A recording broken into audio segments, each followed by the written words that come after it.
Japanese popular culture is becoming increasingly prominent in Sydney. In fact, it's becoming so popular that it's leaking into mainstream society. Bookstores selling Japanese comics, plush toys, and even Japanese cosmetic stores are becoming more and more common on the streets. If you go to the public library in Sydney, and there are always like manga sections and then like anime DVDs that you can borrow, and also some public high schools use like anime as like their English text. Cosplay, the act of dressing up as your favorite pop culture character, has become a global phenomenon. In Sydney alone, there are several conventions where people can dress up as certain characters.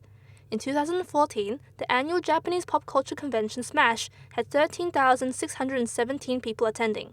Or, instead of attending these conventions, cosplayers can choose to have photographers take pictures of them posing as the character. But to people who don't understand, the hobby can be seen as childish, as Rowena can attest to. Right now, it's not really something that's always socially acceptable. And like, even coming out today, like, people have like stared at me like, oh, like, that person's dressed up. Like, you get mixed reviews. Sometimes like, oh wow, you look so good, or people just like stare at you and you don't know what they're thinking. However, cosplaying is an activity that isn't without its fair share of problems. Creating a costume can be a lot of work. On average, a cosplayer can spend close to $100 buying materials and then spend hours putting it all together in order to replicate their favorite character. But for some people, they perceive this act as a form of racism. Sharon Elkind, a researcher at the University of Sydney, has spent the last 6 years in Australia researching about cosplay culture and says that since 2005, racist accusations are popping up, especially online. So it's a fairly new phenomenon as far as the cosplay group goes, because we have people cosplaying, at least in Japan, for anime and manga characters at least back to the 70s, and this has never really been a big issue before. So something tells me this is partially wrapped up in social media, why it's come to light now. It may have been going on, but we weren't seeing it as much. There are groups online that are saying, for instance, that white cosplayers shouldn't cosplay as Asian characters. There are other groups who are saying that non-black cosplayers who are cosplaying as dark-skinned cosplayers are committing blackface.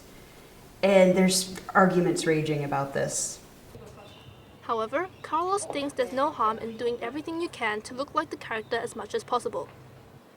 In general, personally, I don't think that is a problem as long as you have the right intentions.